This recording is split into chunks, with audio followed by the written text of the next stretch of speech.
bukan tokoh yang lahir dari kemewahan, tapi seseorang yang menapaki jalan panjang dari bawah, 2 kali menjadi wali kota dan naik menjadi gubernur, lalu berdiri di puncak Presiden Republik Indonesia, dan bukan sekali tapi 2 kali.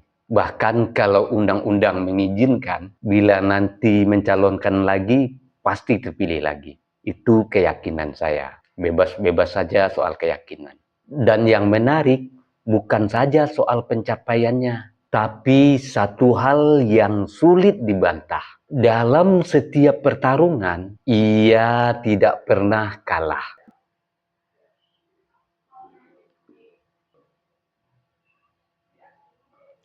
Dia bilang dirinya bukan siapa-siapa, hanya orang kampung. Tapi anehnya, yang mencibir justru belum sampai kemana-mana.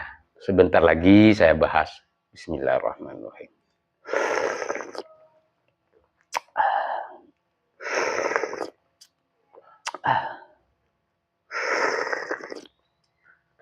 Alhamdulillah, Rabbil Alamin. Ya, saya ini bukan siapa-siapa. Saya orang kampung. Kamu pengen jadi apa?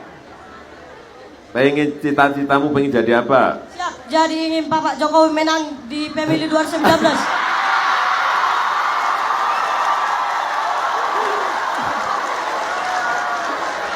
Aduh, nggak boleh, ini nggak boleh, nggak boleh, ini nggak boleh. Nggak boleh. Cita-citamu pengen jadi apa? Cita-citamu pengen jadi apa? Pengen? Jadi dokter, Pak. Pengen jadi dokter. Nah, gitu. Kalau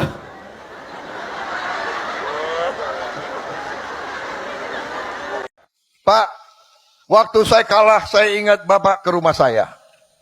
Bapak ke Kartanegara. Di mana di negara lain yang kalah, yang harus ucapan selamat. Ini yang menang datang ke rumah saya begitu.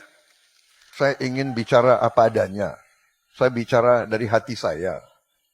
Ini leadership. Ini kepemimpinan.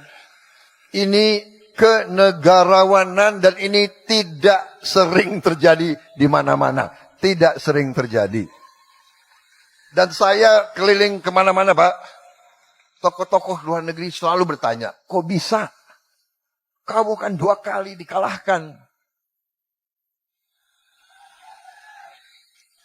Makanya kalau ilmu kepemimpinan, belajar dari orang Solo. Urusan politik aku datang ke orang Solo ini. Pak Jokowi adalah pemimpin yang hebat, pemimpin yang baik, yang berpikir untuk rakyat. Dari hari pertama saya...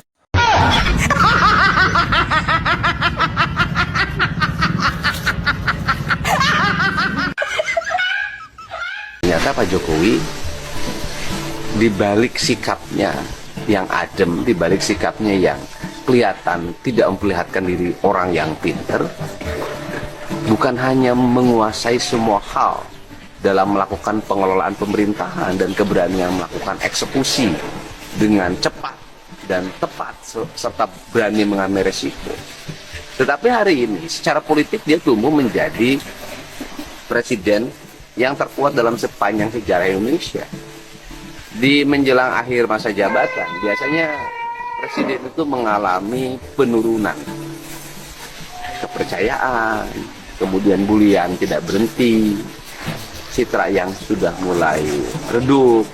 Pak Jokowi terbalik, malah dia menjelang akhir masa jabatannya makin kokoh, makin menguasai dan makin mengendalikan. Apa sih sebenarnya yang terjadi? Yang terjadi itu karena pengalaman. Pengalaman apa? Pengalaman beliau itu menjadi kepala daerah, wali kota, kemudian gubernur, walaupun tidak terlalu lama. Dia ngerti betul bagaimana mengendalikan politik dalam sebuah daerah. Jadi orang kuat Indonesia itu menurut saya dalam sejarah Republik ini cuma 2. Iya. 1 Soeharto, 2 Jokowi. Pak Jokowi ini secara teori harusnya sudah lemdak. Seorang presiden di akhir masa jabatannya sudah mendapat sebutan lemdak atau orang yang sudah tidak memiliki pengaruh lagi. Pak Yusuf tidak melihat ini ada di Pak Jokowi. Tidak ada. He really stayed on. Pak Jokowi tidak perlu Bang menyampaikan kalimat verbal. Dukungin. Cukup dengan kerlingan mata. Kling.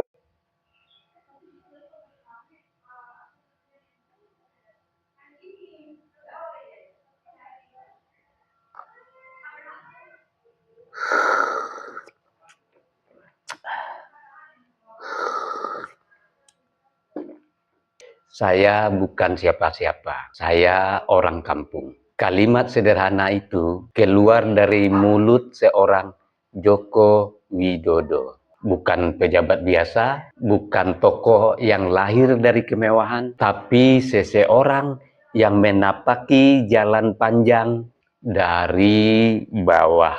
2 kali menjadi wali kota dan naik menjadi gubernur. Lalu berdiri di puncak Presiden Republik Indonesia. Dan bukan sekali, tapi 2 kali. Bahkan kalau undang-undang mengizinkan, bila nanti mencalonkan lagi, pasti terpilih lagi. Itu keyakinan saya. Bebas-bebas saja soal keyakinan. Dan yang menarik, bukan saja soal pencapaiannya, tapi satu hal yang sulit dibantah. Dalam setiap pertarungan, ia tidak pernah kalah. Bukan karena ia paling kuat, tapi karena ia terus melangkah. Dan di saat yang sama, yang lain sibuk meremehkannya. Ia menyebut dirinya orang kampung. Sementara dunia menyambutnya di panggung-panggung besar. Ia merendah dalam kata, namun fakta meninggikannya tanpa perlu diminta.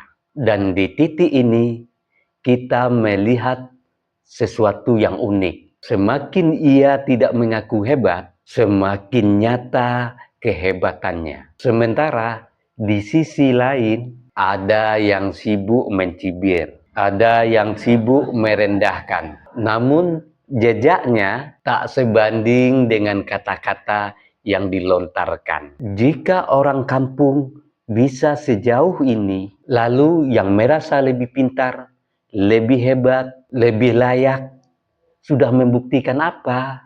Karena pada akhirnya sejarah tidak mencatat siapa yang paling banyak omongnya, tapi siapa yang benar-benar berjalan. Sebelum saya akhiri, dengarkan gurindam ini. Orang kampung jangan dipandang seujung jari. Langkah kecilnya bisa mengguncang negeri. Banyak bicara belum tentu berarti. Yang bekerja diam justru dikenang nanti. Merendah bukan tanda tak mampu berdiri, tapi tanda kuat tak perlu meninggikan diri. Saya Beni Budaya.